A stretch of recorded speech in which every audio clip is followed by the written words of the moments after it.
శుక్లాం బ్రహ్మ విచారసార పరమాద్యాం జగద్వ్యాపినీం వీణా పుస్తకధారిణీం అభయదాం జాడ్యాంధకారాపహాం హస్తే స్ఫాటికమాలికాం విదదతీం పద్మాసనే సంస్థితాం వందే తాం పరమేశ్వరీం భగవతీం బుద్ధిప్రదాం శారదాం.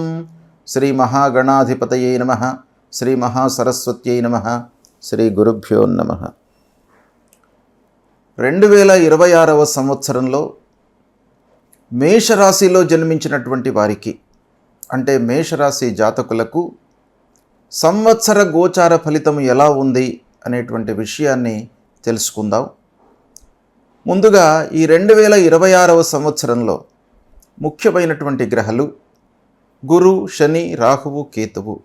ఈ 4 గ్రహాల యొక్క సంచారము ప్రధానంగా ఈ రాశిలో జన్మించినటువంటి వారికి చాలా ఉంటుంది. ఎందుకంటేను ఈ గ్రహాలు ఎక్కువ రోజులు ఉంటారన్నమాట ఒక రాశి లోపల.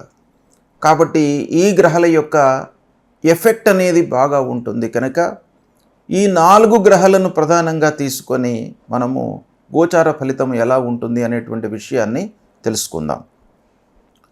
అయితే ఈ సంవత్సరము బృహస్పతి, గురువు, దేవగురువు 5 డిసెంబర్ 2025 నుండి 1 జూన్ 2026 వరకు మిథున రాశిలో సంచరిస్తున్నాడు. ఇందులో 13 ఏప్రిల్ వరకు వక్ర మార్గంలో ఉంటూ 13 ఏప్రిల్ తర్వాత రుజుమార్గంలోకి వచ్చి మిథున రాశిలో సంచరిస్తున్నాడు. తదనంతరం 1 జూన్ 2026 నుండి 31 అక్టోబర్ 2026 వరకు కర్కాటక రాశిలోకి ప్రవేశిస్తున్నాడు. బృహస్పతికి కర్కాటక రాశి ఉచ్చస్థానము. ఈ ఉచ్చస్థానంలో సంచరిస్తున్నాడు 31 అక్టోబర్ వరకు. తదనంతరం మళ్ళీ సింహరాశిలోకి ప్రవేశిస్తున్నాడు. అంటే 31 అక్టోబర్ 2026 నుండి 24 జనవరి 2027 వరకు సింహరాశిలో సంచరిస్తున్నాడు. ఈ విధంగా ఈ సంవత్సరము అంటే 2026 సంవత్సరంలో గురువు 3 రాశులలో సంచరిస్తున్నాడు. అంటే రాశిత్రయ సంచారం ఉంది అన్నమాట ఈ సంవత్సరము. ఇక శనీశ్వరుడు ఈ సంవత్సరం మొత్తం కూడాను మీనరాశిలో సంచరిస్తున్నాడు. రాహువు కుంభరాశిలో సంచరిస్తున్నాడు.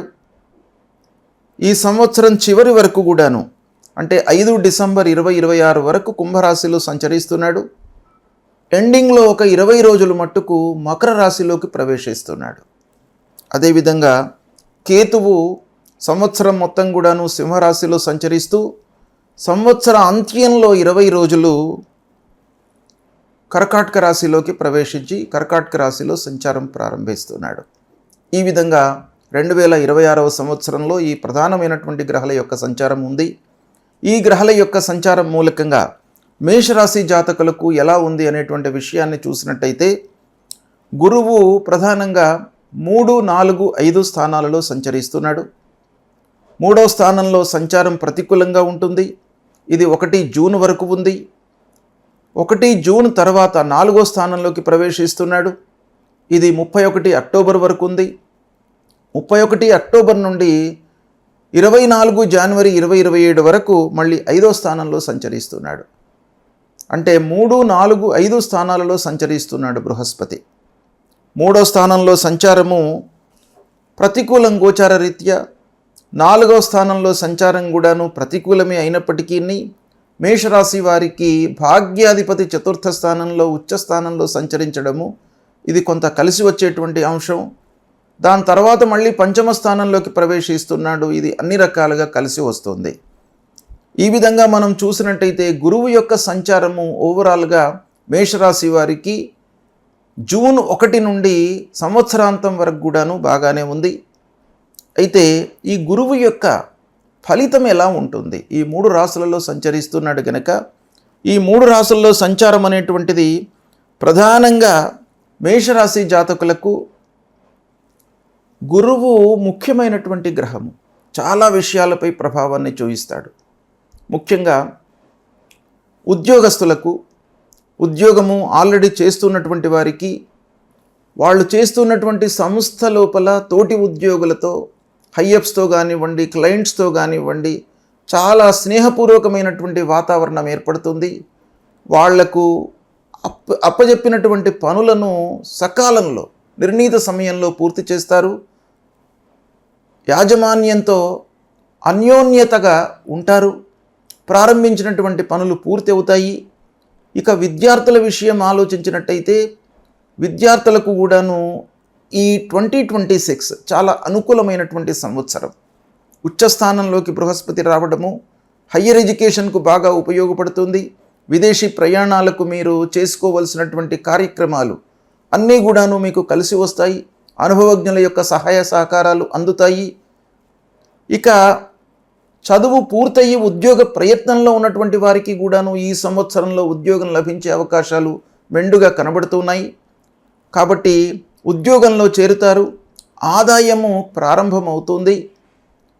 ఇక వివాహాది శుభకార్యాల విషయంలో చాలా రోజుల నుంచి ప్రయత్నాలు జరుపుతున్నటువంటి వారికి కూడాను ఈ సంవత్సరం బాగా అనుకూలిస్తుంది.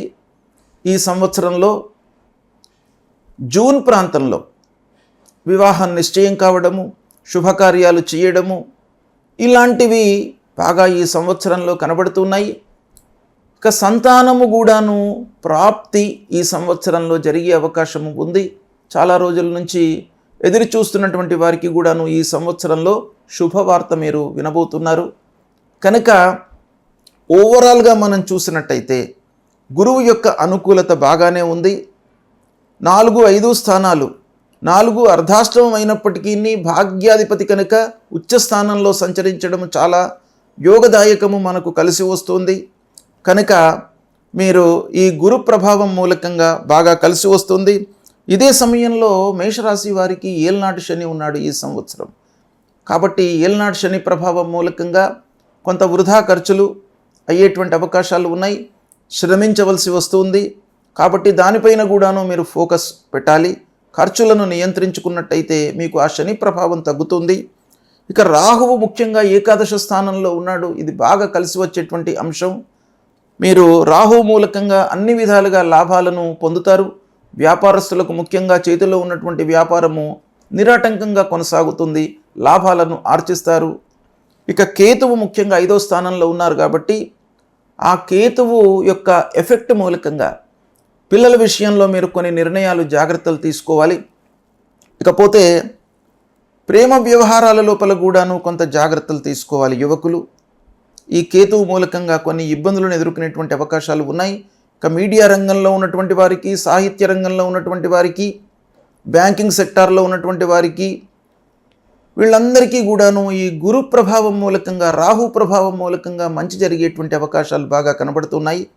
ఈ విధంగా గ్రహస్థితిని చూసినట్టయితే ఓవరాల్గా మనం చూస్తే ఈ మేషరాశి వారికి 2026వ సంవత్సరంలో 65% మంచి ఫలితాలు కలిగేటువంటి అవకాశం బాగా కనబడుతుంది. దీన్ని ఉపయోగించుకున్నట్టయితే కొంత ఆదాయ మార్గాలను పెంచుకునేటువంటి ఆలోచన చేయండి. ఖర్చులను నియంత్రించుకోండి. ఆరోగ్యంపై మీరు మనస్సు నిలిపినట్టయితే ఈ సంవత్సరం మీకు సుఖమయంగా ఉండబోతుంది.